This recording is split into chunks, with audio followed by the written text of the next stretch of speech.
In this session, we'll be discussing about e-learning.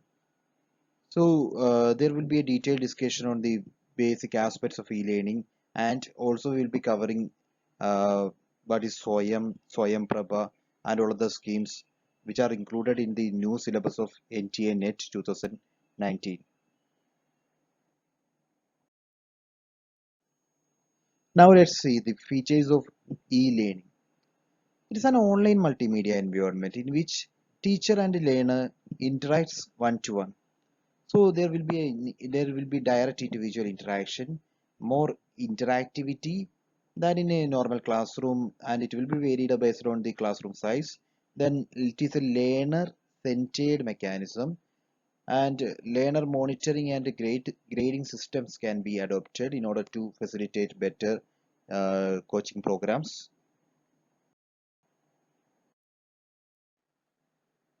As we said, e-learning is a learner-centered platform. In a true learner-centered environment, the learner is the beginning and end point of the learning process, and the learner's needs and wants are the focus of the entire program.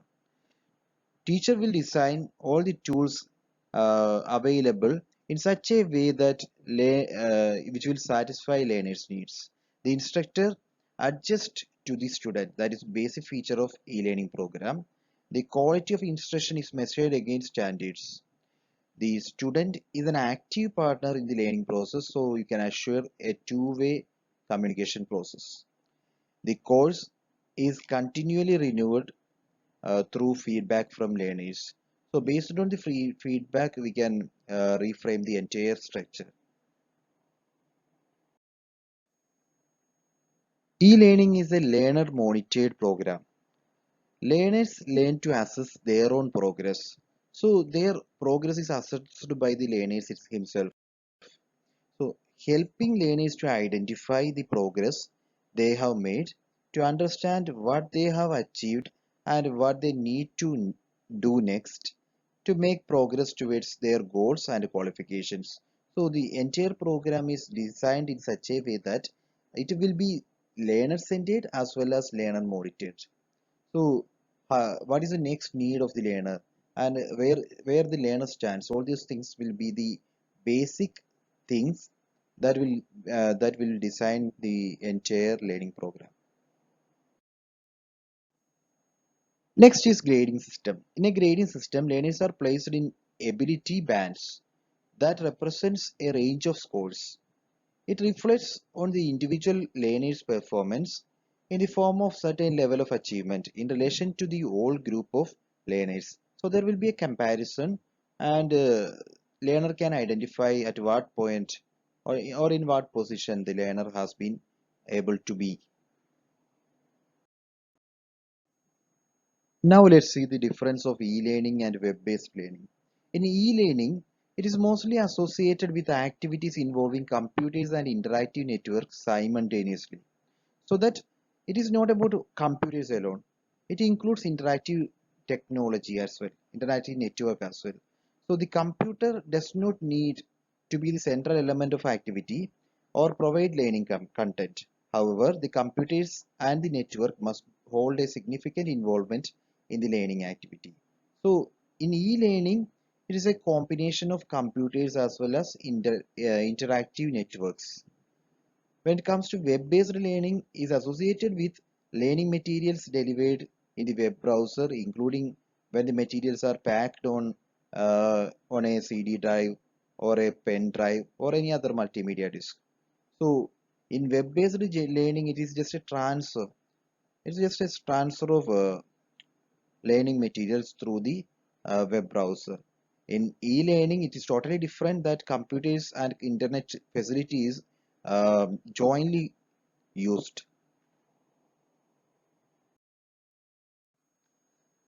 Next concept is online learning. In online learning, it is associated with the content readily accessible on the computer. The content may be on the web or internet or simply installed on a pen drive or CD-ROM or computer hard disk.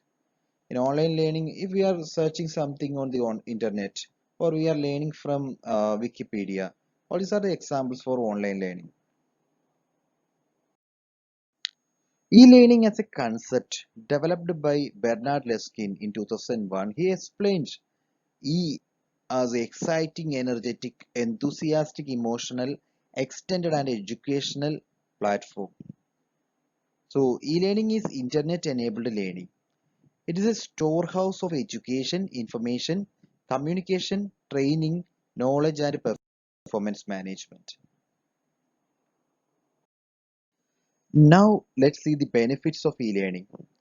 E-learning is convenient in the sense that it can be served without anyone's help, or it is on demand, private learning is possible, self-paced, flexibility. These are the basic advantages of e-learning. Then comes media richness. Media richness means the content available through internet is so wide that we can serve anything through the e-learning process. Then comes repeatability. The number of times the same lecture can be learned is infinite. Then next point is easier to monitor the process. So less administrative work is required. We can monitor it with the help of modern technology, and our development can be assured. Next is consistency. There is a central control of the content, so the same quantity and quality can be ensured every time, and which will facilitate a concept called education for all. Next is delivery methods of e-learning. There are different delivery methods for e-learning.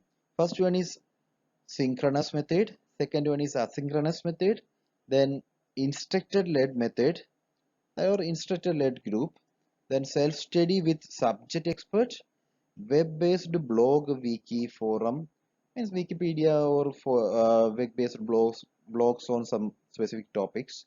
Then computer-based, that may be through pen drive or CD-ROM. Then video or audio streaming. All these are the different modes by which e-learning can be delivered. Among the different modes, we will be discussing synchronized learning and asynchronous learning. In synchronized learning, within the synchronized learning platform, learning and teaching takes place in real time, while trainer and learners are physically separated from each other. So there may be if a live lecture is given from Delhi to a person in Tamil Nadu. So that's an example for synchronized learning. Examples include listening to a live radio broadcast or watching live a television broadcast or audio video conferencing, then online lectures, two ways live satellite broadcast. All these are the examples for synchronized learning. Next type, asynchronous learning. In asynchronous learning, the trainer prepares the courseware material before the course takes place. That means the learner is free to decide when he wants to study the courseware. It includes the self-paced courses taken via internet or CD-ROM, videotaped classes, stored video or audio web presentations or seminar. The classes given by Process Study Circle is an example for asynchronous learning, because we are creating the platform and we are delivering the entire coursework through maybe through YouTube or through our WhatsApp groups. So all these are the example for asynchronous learning, where the learner gets the freedom to access the material anywhere, anytime, or based on his convenience. While introducing an e-learning culture, there are advantages for everyone. Let's see. For a learner, he will be self-directed, he will be self-motivated as well as self-regulating. So it's a process of lifelong learning. He'll be able to learn new things whenever he wants to. When, when we compare learner with teacher, teacher can develop knowledge and skills, understanding learning and its needs, facilitates learning and create learning opportunities. So a teacher can develop himself and can use better methods of teaching, and also he will be able to introduce new topics in a better way. And then in the case of an administrator, he can create learning environment, provide an ICT infrastructure, and resource for long-term learning. These are the basic features provided by an administrator. Now, now it's time to compare classroom learning with e-learning. Now let's compare e-learning with traditional learning. In e-learning, it can help you to save money in development, travel, and time. Great for specific and concise topics. Students can take learning from anywhere as well as anytime. Takes 40 to 60% of time less than classroom instructions. Better for remote travel or high turnover population. Student can pause, reread, or test out of any content. When it comes to traditional learning, better use of time for highly complex information. If the information is highly complex, you cannot use e-learning. Then great for collaborative topics. Student can ask questions or role play situations. So creative situations may not be possible through e-learning. Then it can help students feel more valued because there will be live lectures. So it is more free for students. Then students learn from each other. Teamworks are possible. Highly skilled trainers can adopt information for students. So it is not based on the it is not only on the syllabus based information. The trainers will be able to provide additional information from the areas of their knowledge. Now let's see the initiatives in India. In the e-learning initiatives, there are some schemes that is specified by NTA this time. So we'll be discussing about these schemes in detail. So first scheme is SWAYAM. SWAYAM is an online platform of the Ministry of Human Resource Development through which online programs and courses will be offered to the students in India. SWAYAM platform server will be based in India, and US universities will be invited to offer postgraduate academic programs with certification on SWAYAM platform. Here you need to know the collaboration with US universities. That is important for us. Then each American university will share courses created by its top educators. The cooperation program will be integrated to strengthen the national mission on education through the use of ICT. So ICT in education is important for us. So this SWAYAM scheme introduced in India is very important for us this time. Next scheme is SWAYAM Prabha. SWAYAM Prabha is a group of 32 DTH channels devoted to telecast high quality educational programs on 24 into 7 basis using the GSAT 15 satellite. Every day there will be a new content for at least 4 hours, which would be repeated 5 more times in a day, allowing the students to choose the time of their convenience. The DTH channels will cover the following. There will be programs on higher education. That will be curriculum based on the postgraduate and undergraduate level courses of arts, science, commerce, performing arts, social science, humanities, and so on. Next, school education, that is from 9th level to 12th level. Then curriculum based courses that can meet the needs of lifelong learners of Indian citizens in India or abroad. And they also provide assistance to students preparing for competitive exams. And next topic that is mentioned in our syllabus is MOOC. MOOC means Massive Open Online Course. It's a program created in order to facilitate distance learning in India. Let's see MOOC, a massive open online course. is an online course aimed at unlimited participation and open access via internet.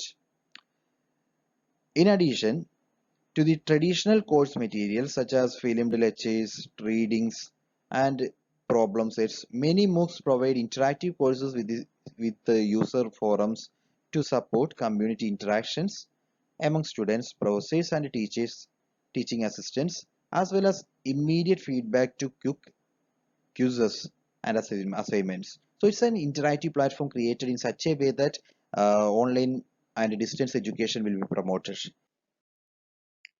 Our topic for the day is learners' characteristics. So before going to the learners' characteristics, we must know what is learning. According to Gardner Murphy, the term learning covers every modification in behavior to meet environmental requirements. So any behavioral change that we accepted in order to meet the entire environmental requirement is known as learning. That means we are learning a new thing, or we are learning to adopt. Then, according to Henry P. Smith, learning is the acquisition of new behavior or the strengthening or weakening of all behavior as a result of experience. So, experience is an important thing in learning. So, how we change or how we adapt to the environmental changes according to based on our experience is known as learning. Learner's characteristics can be described as measuring the characteristics of a learner such as behavioral nature, attitude, psychological nature towards everything related to learning. So it can be further classified into different aspects like behavioral attitudes, psychological attitudes, etc.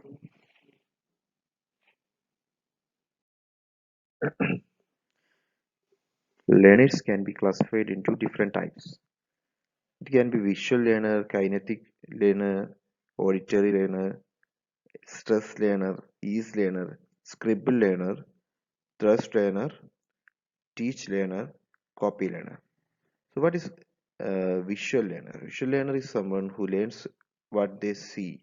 When it comes to kinetics, learn what they do. After doing something, we are learning. Auditory learner is learning from what they hear. Stress learner is purely based on stress. They will start to learn what stresses them. Then ease learner learn what relaxes them. Scribble learner learn what they write out. Trust learner learn from authority or power. Teach learner learn by teaching. Instructions will purely based on instructions. Then copy learner learn what they can copy. So what they are able to copy, they will be learning. Learner's characteristics can be broadly classified into four categories. That is personal characteristics, academic characteristics, social, emotional characteristics, cognitive characteristics, and so on. So what is personal characteristics?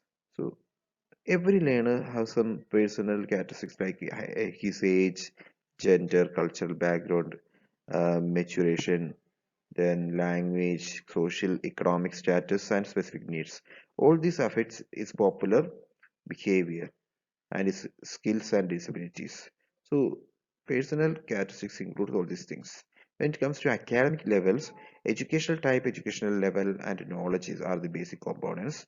When it comes to social and emotional characteristics, emotional stability, social behavior, all those things will come under social and emotional characteristics. Then next one is cognitive characteristics of learner can be described such as memory, mental pressure, solve ability to solve problem, intellectual skills, remembers, organizes and store information in the brain. All those something related to the memory and brain is come under brain will be coming under cognitive characteristics of the human being. So it is a broad classification. It can be. I mean, learners' characteristics can be further classified as good learners are curious, means curiosity, then strong, carefully understanding, will be trying to understand every situation. social and personal quality, growth and development, willingness to learn, interest and attitude of the learner, easily adjustment to change, whatever the changes they will be able to understand, they will be able to adjust, internal motivation, social cultural background, learning power, nervousness are key. So whenever a learner is given a situation which is unknown to him, he'll be nervous. So knowledge comes from such situations. Application of mind and creativity. So these are the basic features or general features of every learner. Now we are further classifying the characteristics of different learners based on their types. So for this purpose, we are dividing learners into different types like active learner, reflective learner, sensing learner, intuitive, visual, verbal, cortical, and global learners. Now let's compare the characteristics of each type of groups. So first type of learner is active learner, and we are comparing active learners with reflective learners. So the basic feature of active learner is, you can see, let's try.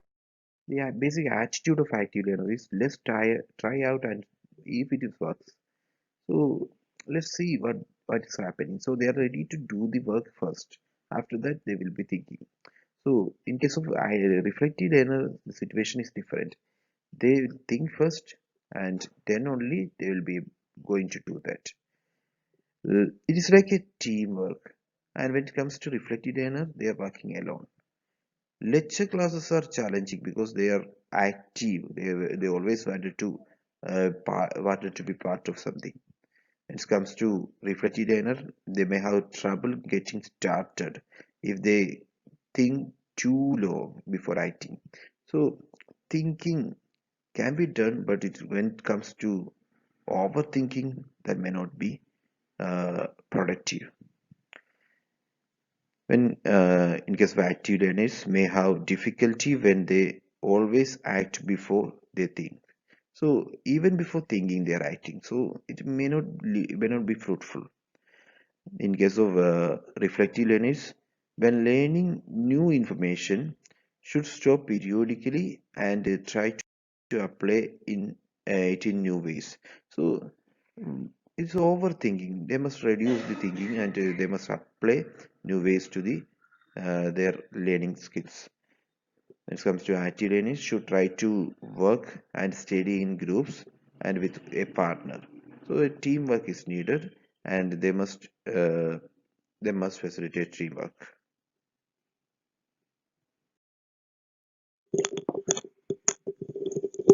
Now let's compare sensing learners with intuitive learners.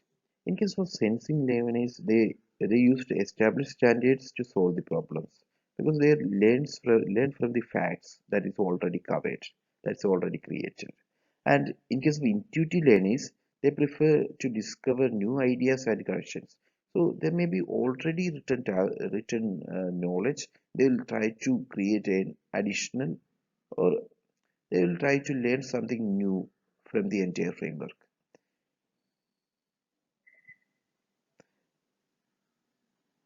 In case of sensing learners, again, they are ready to work hard.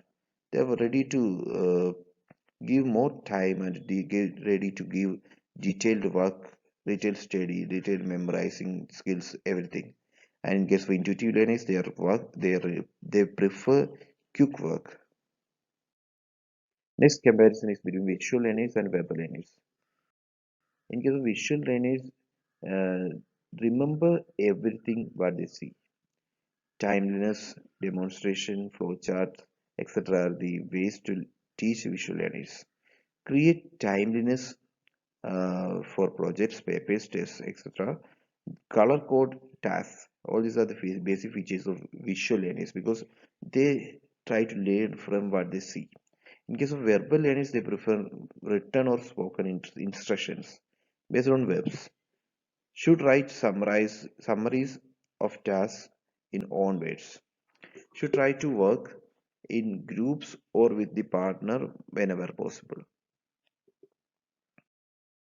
Next comparison is between sequential learners and global learners. In case of sequential learners, they love to follow the steps. That means the sequence to find every solution. So they will be going to the first step. What happened past? What happened present? Then what is going to happen in the future? So they will be detailing every aspect, and they will be creating an idea in a sequential manner. In case of global learners, they are generalization. They are purely generalizing every topic. They do not go through every aspect of any situation. They are not detail oriented. They will be creating a general idea of every topic.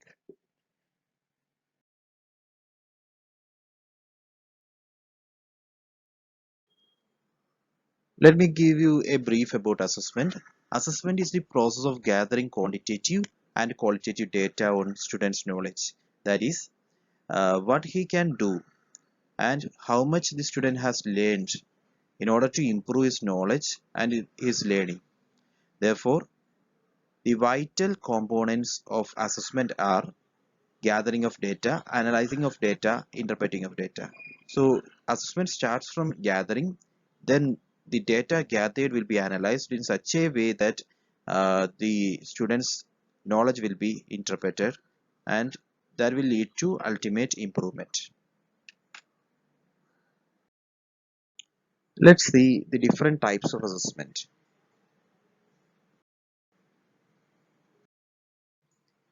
Assessment can be classified into different types, which includes formal assessment, informal assessment, formative assessment, summative assessment, diagnostic assessment, traditional assessment, authentic assessment. Now let's go through each one of these. Formal assessment. These are based on data which support the conclusions made from the test. These tests are usually referred as standardized tests or measures. Such tests are tested before on students and have statistics which supports the conclusions that is derived from the test. That means, for example, a student is reading well, reading above average, reading below average. Such conclusions can be derived from the formal assessment. In simple words, formal assessment means in order to find out whether the students are performing well or are they below average. Such conclusions can be derived from conducting formal assessment. While formal assessment is data or standard driven, informal assessment is content or performance driven. For example, running records are informal assessments. That is like how well a student is reading a specific book, how he scores such as 10 correct answers out of 15 on a class test, percentage of weight read correctly. The most Rubik scores are examples for informal assessment. So basically, this is an ongoing process that is conducted in a classroom, while formal assessment is conducted as on a periodical basis that will be based on certain standard norms. Next is formative assessment.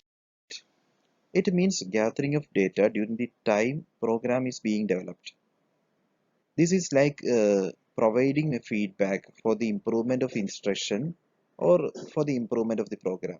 That means teacher is collecting feedback from students in order to improve the structure of the entire teaching program. It determines whether the teacher delivers the quality instruction in a particular day based on the particular result. That means while collecting the feedback, teacher will be able to find whether the teacher's delivery of instruction is good or bad. Normally, formative assessment is administered at the end of the day's lesson. In other words, you can say formative assessment includes diagnostic testing. That is whether the formal or informal assessment procedures that is conducted by this teacher uh, is able to, is whether it is able to improve the quality of student or not.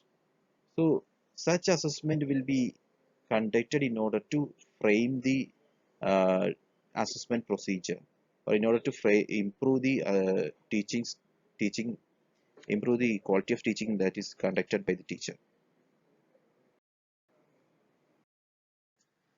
While formative assessment is conducted to find out any improvement in teaching methods and learning objectives of the program, summative assessment is conducted to determine the mastery or achievement of the students.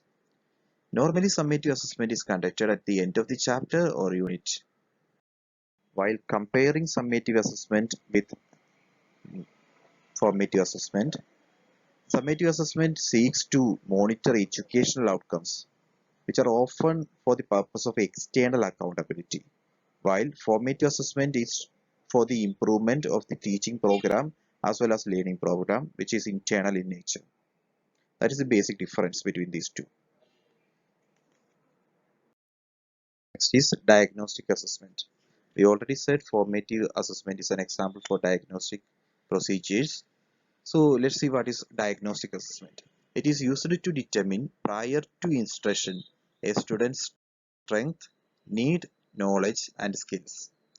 The results permit the instructor to remediate students' deficit and adjust instruction and curriculum to meet each pupil's unique needs. So, how far a student know and what is to be taught in the classroom can be identified from the diagnostic assessment. So, the curriculum can be adjusted in such a way to meet the needs of each and every students. Next is traditional assessment method. It's a type of assessment in which students choose the answers from the given list of choice. It is MCQ type questions are the typical example for traditional assessment.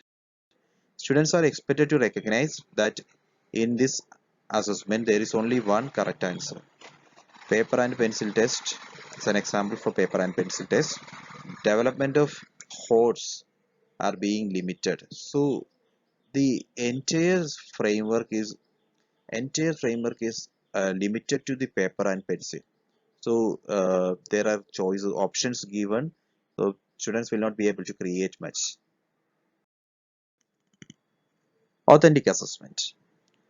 While comparing with the traditional assessment, authentic assessment is more or less uh, helps to improve the students in all the phases. In authentic assessment, the teacher asks the students to perform the task and construct their own response. Here, there will not be any given answers for the question. The answers must be derived by the students themselves. So they can come up with a variety of strategies, variety of tasks. They will be assisted by the student teachers as well.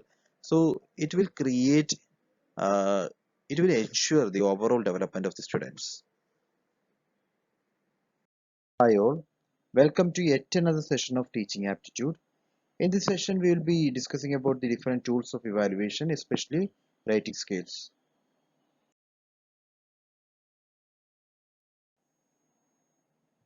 There are different tools used for evaluation.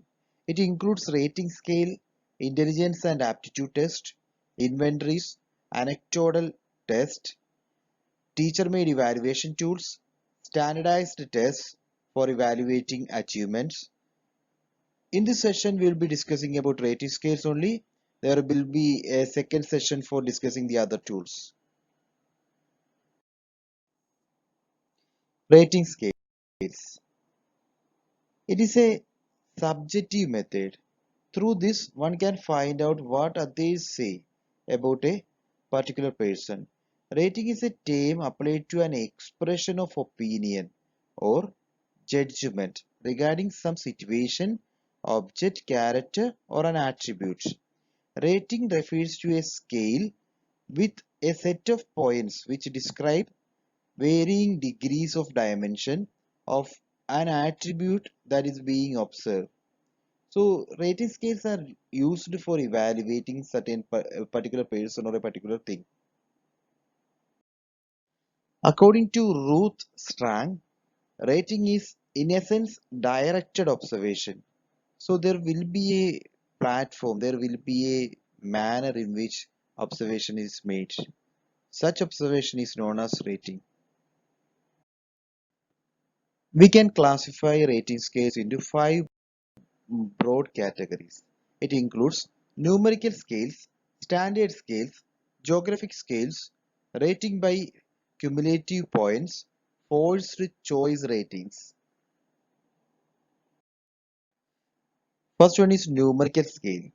In the typically numerical scale, a sequence of defined numbers is applied to the rater or to the observer. The rater or the observer assigns to each stimulus to be rated an appropriate number in line with these definitions or descriptions. So you can see here, there are 9 numbers assigned and each number is given a particular stimulus. So for example, 1 is given most unpleasant while 5 is given indifferent or 9 is given most pleasant. Each stimulus will be rated on the numbers given. So if there is a number supporting to a situation, it is called numerical scale. Second one is graphic scale. The graphic scale is the most popular and most widely used type of rating scale. In this scale, a straight line is shown vertically or horizontally with various dues to help the rater. The line is either segmented into units or it can be continuous also. Please go through the example given. Here there are two examples given. One is semantic differential graphics rating scale, in which you can see it is segmented into different parts. 1, 2, 3, 4, 5, 6, 7. Poor denotes 1, then a better situation will be going to 2. Likewise, it is divided. So there are two types. There it can be straight line also. So there are two types, a straight parallel line or a segmented line. If the line is segmented, the number of segments can vary from case to case. In this case, there is 7 segments, while in some another case it can be it can be 6 or 7 or 8. It will different in different situations. You can see that in Likkert's type of graphic scale as well. There are different segments, and each segment has given us different value, like unsatisfactory, below average, above uh, average or outstanding. All these values are assigned to the rating scale. That is again a segmented type of rating scale.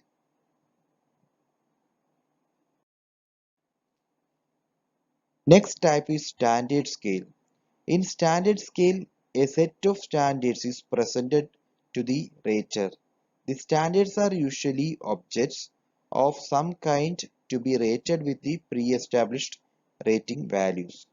So, while using the standard scale, the standard values are compared with actuals in order to evaluate the deviations, and these deviations will be further used for taking corrective actions.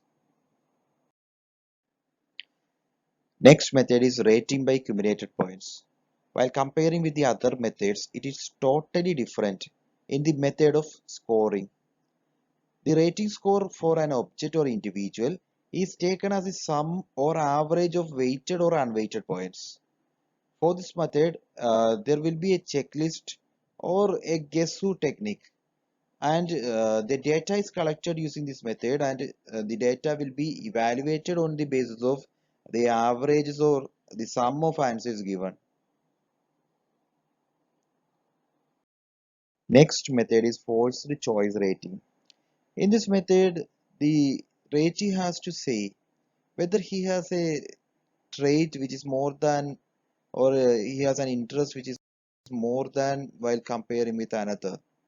So it's a comparative method in which the testee has to select one method and the while eliminating the other methods. Advantages of rating scales. It can supplement the original scores. Secondly, selection of students are possible. Third, it is useful for the teacher for evaluation. Fourth, knowledge of the process and the progress of the student can be evaluated. Fifth, knowledge of achievements and progress of students. So how much the students are able to achieve from the entire process of teaching can be evaluated by using this technique. Then it can be used for comparison. It can be used as a motivation tool, and it will help to remove the weakness of traditional methods, and it is also helpful in sending a report to the parents or to the administration. Limitations. It can be subjective, difficulty in rating, limited contact with the uh, ratee, low reliability, lack of willingness, non-availability of expert, generosity error, stringency error, halo error, error of center tendency, logical error. This may happen while rating. So we'll be discussing about the errors in detail. Error. First one is generosity error. There is a human unwillingness to give up favorable judgment of their own fellows. The rater own feeling and sympathy towards a particular ratee compels him to be generous while rating a particular individual. So, because of his biasness, he is not able to give high or low marks to some students. Next one is stringency error. Some raters have the tendency to rate all the individuals low. There may be some student, there may be some teachers who will be giving low marks to all the students. Next is halo error. In case of halo error, there is a tendency to rate in terms of general impressions about the ratee formed on the basis of some previous experiences. If the previous experience is positive, you will be getting high scores, while if the previous experience is negative, the student may not be able to get adequate scores as he deserves. Next one is central tendency error. There is a tendency in some raters to rate all the students or ratees in the midpoint of the scale. That means they are not willing to give high scores, or they are not willing to provide low scores to the students. Next is logical error. If the teacher does not have a clear idea about the entire rating system, it will lead to error in principle. That is known as logical error. So that's all for the day. Thank you all. Thank you very much.